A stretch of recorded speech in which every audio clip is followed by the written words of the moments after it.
The practice of scrimshaw is an art form that dates back thousands of years, even tens of thousands of years, as a seemingly, at first, disconnected extension of bone carving.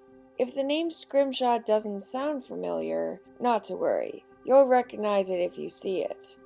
The newer instances weren't built off of or following from the original practice, but I think it shows a human desire to bring something ordinary and make it extraordinary.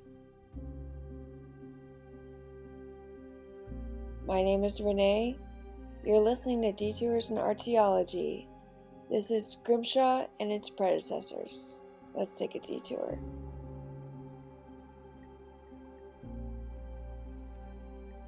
In a possible beginning to the word scrimshaw, the European kickoff, scrimshaw is the practice of and the objects created that have scrollwork, carvings, and engravings, historically on bone or ivory. The most commonly used material was whale's teeth, or whale ivory, and baleen, since the material was easy to come across by the whalers of the late 1700s through the early 1900s. Sailors would use knives, or more commonly ship needles, to create the designs. As this activity was typically tied to the sailors and whalers from multiple European countries and their colonies, and the countries to follow, they mostly portray images relating to the maritime lifestyle and culture. Hunting for whales' usable products, like their meat, ambergris, spermaceti, and materials instrumental in the creation of whale oil from blubber during the Industrial Revolution, was a jolt that made the whaling industry. But sperm whales weren't the only animals used in this hobby. Other species of whale, seals, dolphin bones, narwhal, walrus, elephant tusks, skulls, horns, and hippo teeth were also used. Animals like the walrus were commonly utilized by the whalers who traded with various groups of indigenous peoples. Realistically, people used whatever they could get their hands on, including tropical nuts and wood. There are also records of a brief time of trading with people in Micronesia and Polynesian cultures. In Fiji, for example, Europeans cut down wood so they could sell it in China and traded them for the whale teeth as deeply symbolic high-status items, objects exchanged and displayed as symbols of divinity, truth, integrity, trust, wealth, and power. Because this was, presumably, a reciprocal gift-giving tradition that already existed, this implies to me, at least, that people of Fiji already hunted whales or dolphins or sharks and used the larger bones to make tools and/or art. Though the true origins of the European context are disputed, the first example of a piece of scrimshaw as a leisure activity is thought to be a whale tooth dated to at least 1817. The engraving included an image of the London whale ship Adam and a text relating that it was docked in the Galapagos Islands. An earlier piece, not European-made, has been dated to a South Sea sealing expedition in 1766 and was carved out of whalebone into a busk, one of the sturdy parts of a corset. So as one of the earliest examples shown, these art pieces weren't only carved for teeth-shaped decor, they would also be shaped for cane toppers, corset busks, yarn winders, pie crimpers, jewelry bones, and knife inlays, etc. If that tooth in 1817 was the first widely known instance, the sailors who followed chose an interesting hobby to copy that couldn't continue for very long, as it was not sustainable. There are also several examples of scrimshaw of different materials used. These include ostrich eggs, walrus ribs, Chinese ox bone, sheep horns, cow horns, and these made drinking horns, knives, jewelry boxes, the white inlays in jewelry, alcohol flasks, etc. Even human skulls were sometimes used to carve art onto. A few examples in 1868 and 1901 might be legitimate, but I couldn't find any factual evidence to show that they were. And also, buyer beware, because it is very looked down upon and a lot of people will try and sell counterfeits, as it is very illegal nowadays. As I mentioned, Scrimshaw was not thoroughly a European or Western art form. Archaeologists now can use the type of spectroscopy such as SERS, surface enhanced Raman scattering, to determine the materials at a molecular level that had been used on a carving, painting, etc. I don't have much ability to explain this other than light passing through atoms and molecules and giving them a specific color which identifies them as what molecule they are. So I'll leave it to anyone who wants to learn more about this kind of study. And it is a few years old now, but it is still pretty new when it comes to looking at archaeological contexts. The earlier models of bone carving served a different purpose. Not only did people in indigenous groups, including the Inuit, Sami, Maori, and other indigenous forms around the world, practice subsistence, as in providing for their basic needs, but the artistic carving was also an extension of carving tools like in the European tradition, but in reverse. From the Paleolithic to the modern world, bone tools such as arrow and spear points, awls, needles, hooks, musical instruments, etc., were fashioned from the bones of hunted animals. From the Neanderthal to the Homo sapiens, from a belt hook to a flute, many things were made out of bone, especially because bone was easier to work with than stone. And we can find these all across the world, from China to the United States, from the rubbish piles in Norman England to the pieces in Great Zimbabwe. Other than carvings of animals in bone and creating music, some of the earliest civilizations used the engraving of bone as tally sticks, tools to record numbers. A far back example of the tally stick itself probably existed between 44,200 and 43,000 years ago.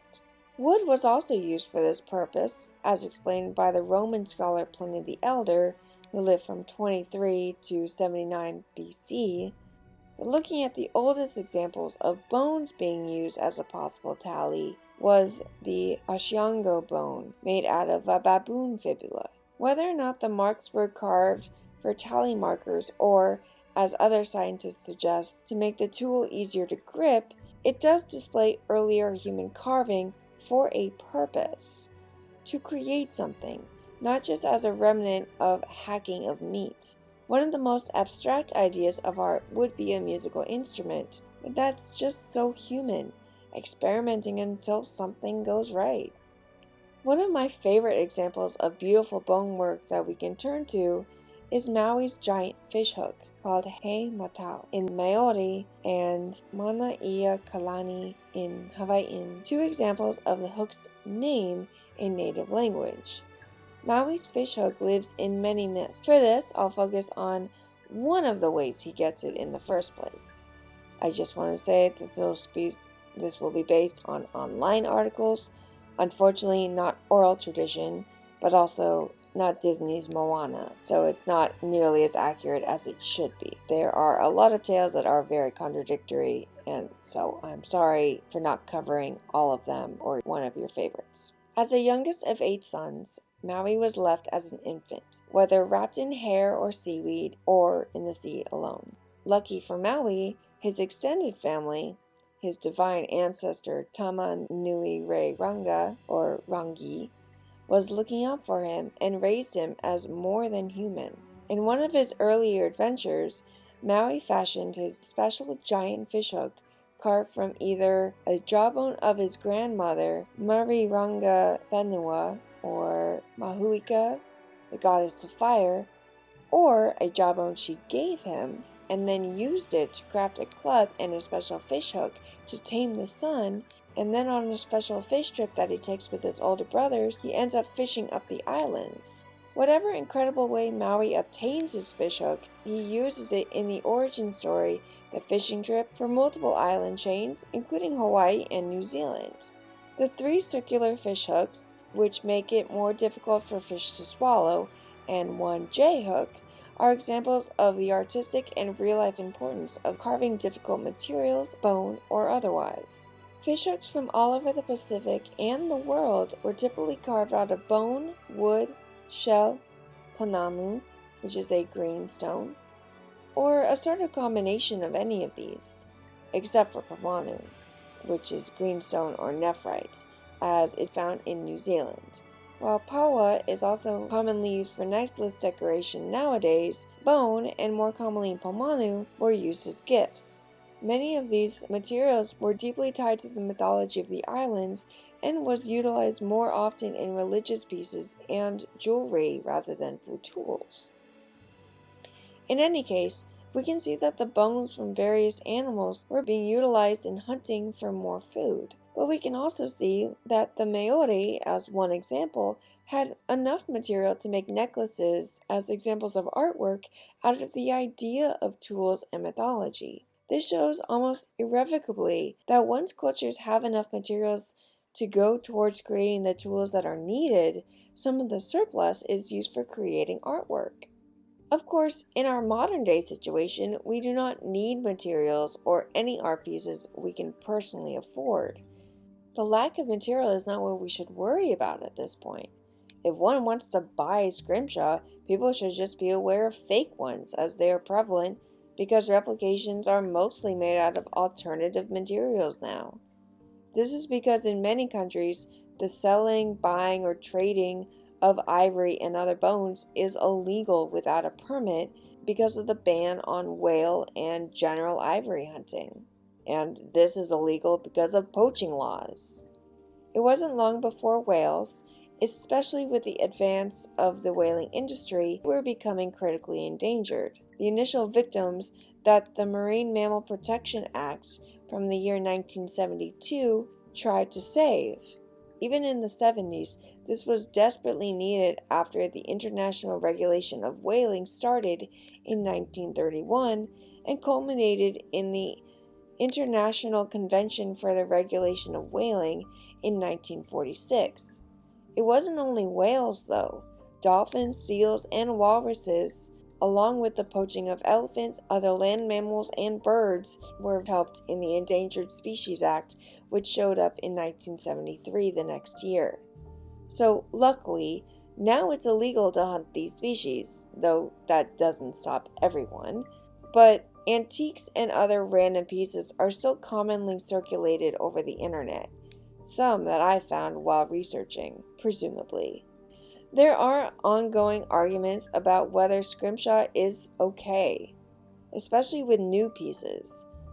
But with other practices of subsistence in indigenous groups, my personal opinion is yeah. People should use all they can from animals. Waste not, want not. And that includes souvenirs for money or to buy necessary items. Modern economy, sigh. Some countries and groups still legally hunt whales and seals, and they should be able to prosper with what they have. It's complex, yes, but as long as one can be sure of who and from where it came from, so random people aren't abusing the perceived lacks of regulations, it's just fair. If appropriate, therefore, I would like to advise potential buyers, which I wouldn't blame anyone for per se, to buy replicas. At least that way we'll be telling anyone looking at getting into the business that people aren't interested in dead animals from just anyone. One can only hope that that could make a difference. But all over the world, people carved and still carve anything from everything we could use. Art tends to come after the most basic human needs are met. We don't have to get too philosophical, and it's not to say hungry people don't or can't make art. If we found that to be completely true, much of the earliest art that archaeologists would find would not exist. just that it generally comes after there is less to worry about. That also means that art comes out of the ordinary, the everyday, as we can relate the transition of tools to art. Stories, mythology, and art all have reasons for existing. Thank you for listening to Scrimshaw and Its Predecessors. I know this was a short article. I've been in Seattle for the last week and enjoying my Thanksgiving break. So I hope that you have too. And if you want a much longer episode to listen to, there is one about the cornucopia that I put out 2 weeks ago, and that'll get you much further on a road trip. Whether you've heard my episodes before or if this one is your first, I truly appreciate your time and interest. I would like to apologize for any names or pronunciations I get wrong. I do make hearty attempts, but of course I make mistakes. I really want to learn, so please, if you have any comments, corrections, any questions, or if you have an idea of something for me to delve into, you can comment directly on whatever podcast app you're listening to. Email me directly at detoursinarchaeology@gmail.com, or head over to my website at detoursinarchaeology.com and go to the contact page. I'd especially like to thank my Patreon supporters. If you'd like to join them, head over to my channel's page at patreon.com/detoursinarchaeology. You can sign up, with which you get extra goodies every week, like bloopers or more writing. You can follow me on Instagram to catch the latest photos at Flying Sepida. Sepida is spelled Sepida. It is the family name for cuttlefish without the E at the end. And don't forget to sign up for email notifications at my website after you read a bunch of different articles. Every Wednesday, I have either an article or one of my personal illustrations posted, which you can get for yourself at the second level on Patreon. Another way, arguably the best way to support the podcast, at least for right now, is to subscribe, rate, and review, as this can help it reach a wider audience and kind of get the word out to the general public, and maybe inspire some new people. All the music used was by Scott Buckley, who you can find at scottbuckley.com.au. The interesting fact this week comes from interestingfacts.com, and as we are entering our winter solstice, I'm going to talk about other planets' winter solstices, because apparently they have them. Which does make sense, but I never really thought about it. Each planet in the solar system has seasons determined by the tilt of its particular axis and the shape of its orbit, just like Earth. Smaller tilts and more circular orbits correspond with less noticeable seasons. On Venus and Jupiter, with minimal tilt and roundish orbits, summer and winter are pretty similar. On Mars, the tilt of 24 degrees and an oval orbit give it dramatic seasonal shifts. Seasons on the solar system's outer planets are not well understood yet, but scientists do know that their winters last a lot longer than on Earth, about 7 years on Saturn, 20 years on Uranus, and 40 years on Neptune. Just imagine a 40-year winter. That would definitely be a winter is coming. And I will have a fun fact based on the Winter Solstice Festival in ancient culture. Winter solstice celebrations often note the passage of time with feasts and gathering. People in ancient Rome had Saturnalia, a holiday in which social conventions were turned upside down to honor Saturn, the god of the harvest, as the conclusion of the planting season. This is also thought to be where the idea of Boxing Day came from, where people who could afford servants kind of traded places with them on the day after Christmas. The Venerable Bede, an English monk who lived during the 8th century, the German winter solstice festival called Yule. This is also celebrated in Norway, Sweden, and Denmark. Europeans took a lot of the ideas of Yule like the Christmas tree to celebrate their new holiday. Christmas. Celebrants of the Chinese festival Dongzhi observe the winter solstice by making holiday foods, including tangyun, the glutinous rice ball served in a sweet broth, wontons, nuts, and soup. Scientists in Antarctica celebrate Midwinter Day in June, a holiday meal, athletic event, and with movie marathons. Because who wants to go out in that much cold? If you know any true fun facts, please share them with me and I'll relay them to everyone who listens, and you'll get your own shout out.